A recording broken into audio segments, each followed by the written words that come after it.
people swim and bathe for recreation than indulge in all other sports combined. Some can swim, some cannot, but all are attracted by the restful, health-giving recreation afforded by water sports. Too often, the swift tragedy of drowning mars the beauty of the swimming scene.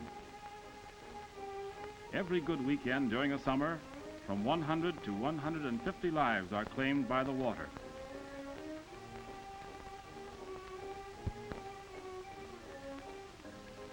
Any fair swimmer can master the technique of life-saving, as have the two men who appear in most of the scenes of this picture.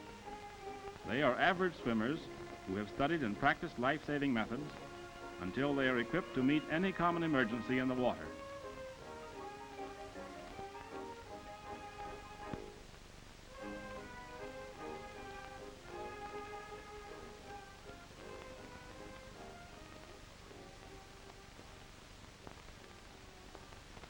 The ring buoy with line attached, thrown beyond the victim and drawn within his grasp, will bring him ashore quickly and safely. This method has a range of 50 to 60 feet, but when he is too far away for a throw, a rowboat is reasonably safe, provided the victim is lifted over the stern, where his struggles will not upset the boat.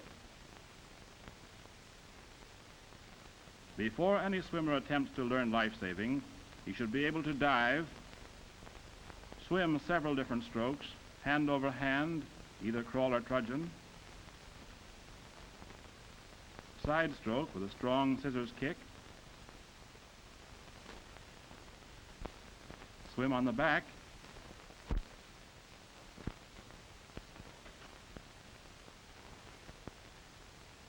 swim a fair breaststroke,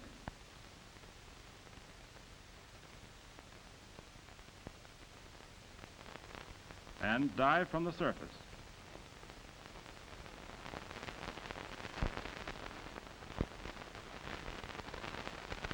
Every swimmer, as a matter of personal safety, should be able to float or rest in the floating position when tired.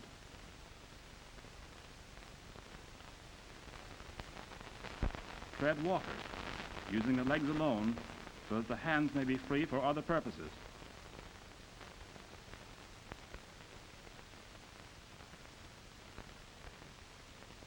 Be able to get rid of clothing that would hinder his swimming when a boat upsets or sinks.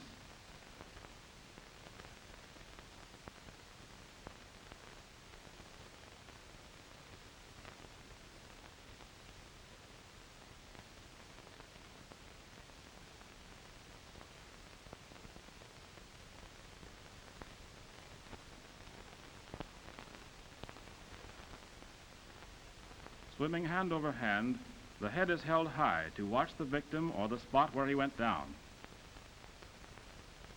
The side stroke is changed to a shallow arm pull, leaving one arm free to carry the victim.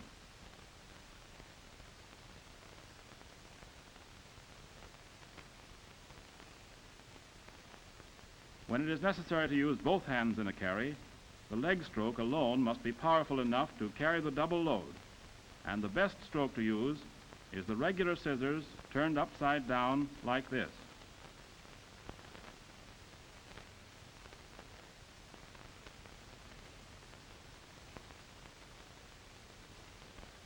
To locate a victim lying on the bottom, the rescuer must know how to swim underwater. The quick reverse is necessary to level the victim. Watch it underwater.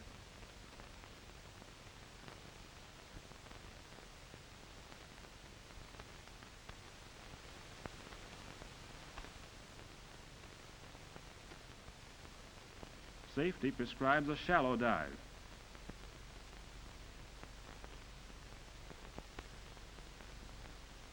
In getting off the beach, run until the water slows you down, then fall forward in swimming position. In strange waters or from high points, always go feet foremost.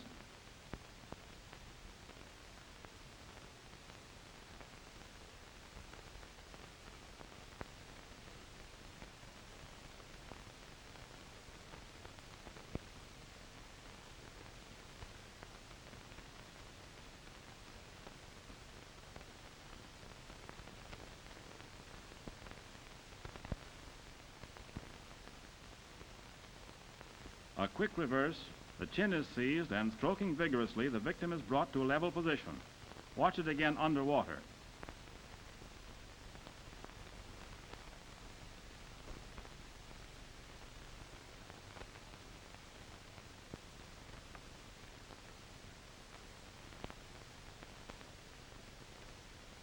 Dive from the surface when 6 feet or more away from the victim and swim to a position at his knees.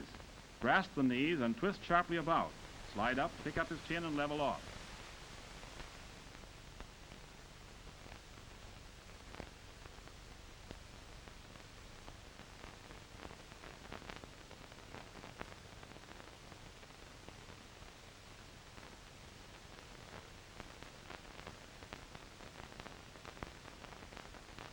Seize the wrist, right to right or left to left, pull and twist, turning victim about. Grasp the chin and level off. Now underwater.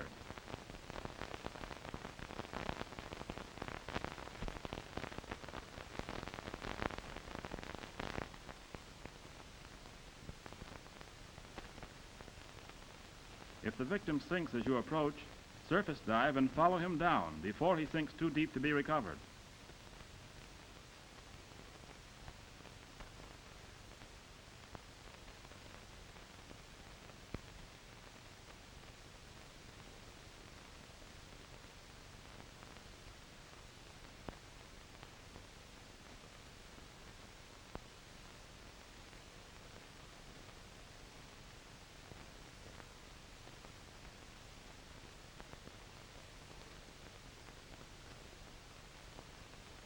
Here is a rescue from the beginning, so that you may see the transition from the approach to the carry.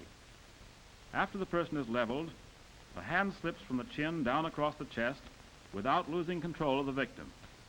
In the carry, the victim's shoulder is tucked tightly into the armpit of the rescuer, and the rescuer's body is squarely beneath that of the victim.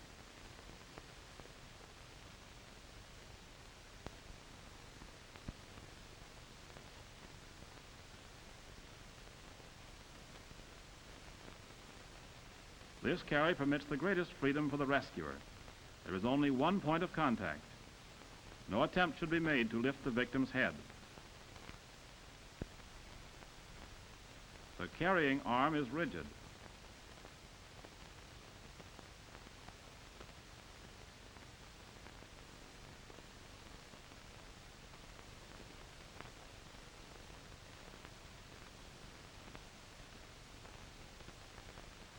Here again, the face is pulled along the surface of the water.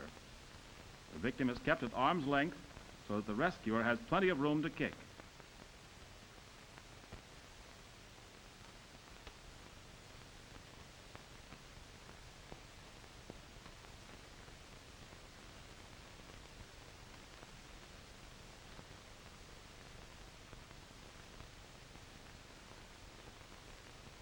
When the tired swimmer asks for help, he turns on his back, and in this position, with his hands on the rescuer's shoulders, he is pushed to safety.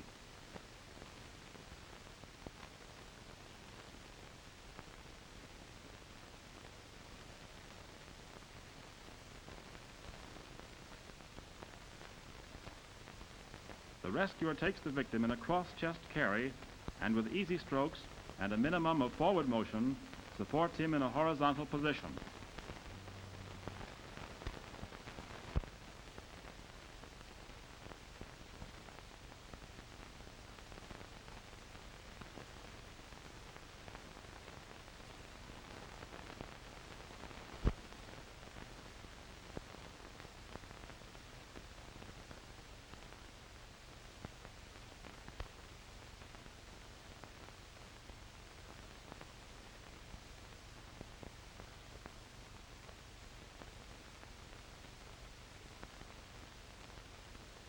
Misjudging his distance, the rescuer swims into a front headlock. Getting a bite of air, he ducks under and applies leverage against the face and upper arm, releases the hold, turns the victim, and starts his carry ashore. Now watch it at normal speed.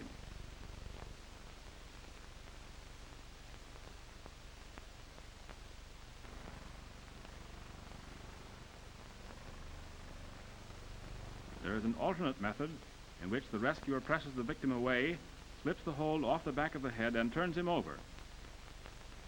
Watch it again.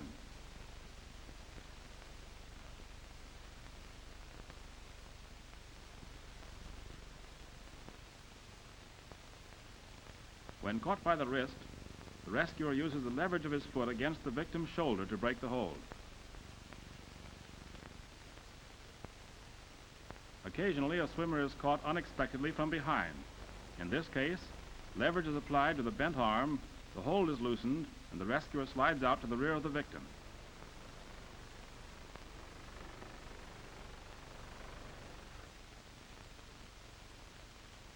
When two persons get into difficulty, the rescuer again uses leverage of the foot to separate them.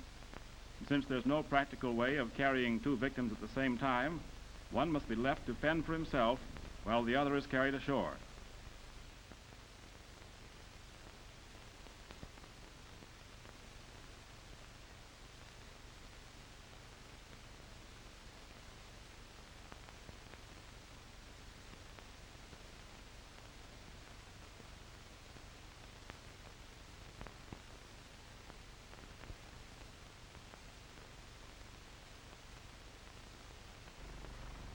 On reaching the dock, the rescuer swings one of the victim's hands, then the other, up over the edge and clamps them in place while he climbs out. Turning, he seizes the wrists and lifts the victim waist high and lets the upper body down. Then he swings the legs until the victim is lying at full length on the dock.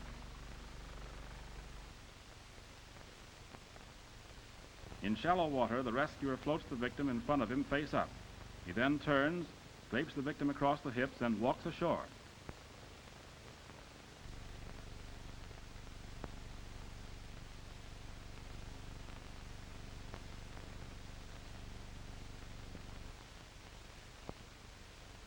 In the fireman's carry, the rescuer ducks and rolls the victim onto his shoulders. Then the rescuer moves to shore and places him on the ground. Watch how the victim is eased from shoulder to ground to avoid injury.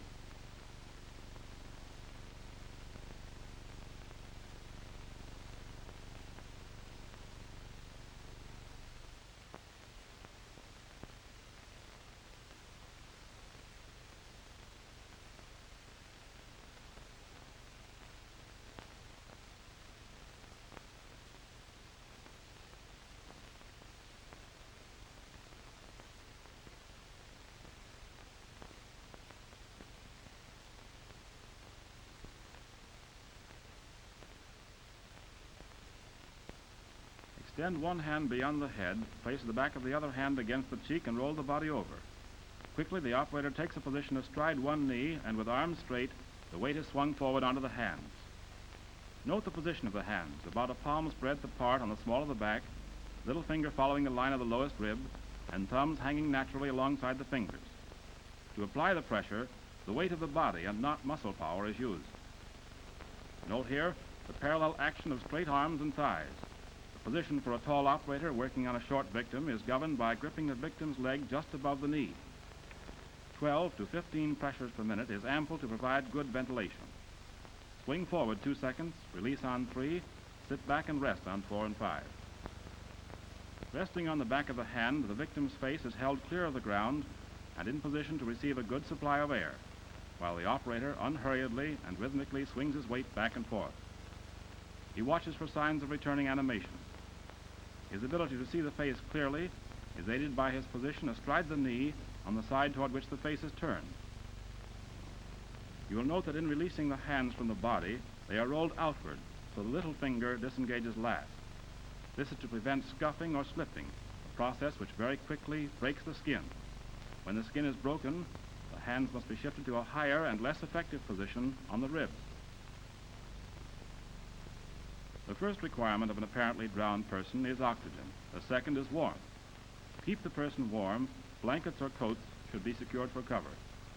You will notice that the blanket is placed over the victim quickly, but without breaking the rhythm of resuscitation. The covering should be well tucked down under the sides and along the legs.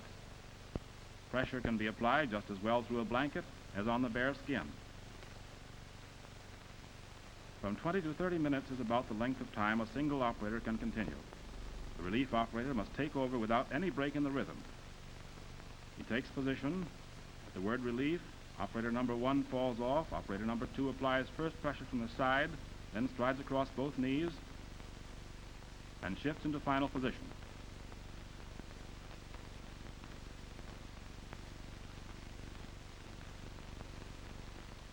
Note the knee position of this short operator, well up in the crotch.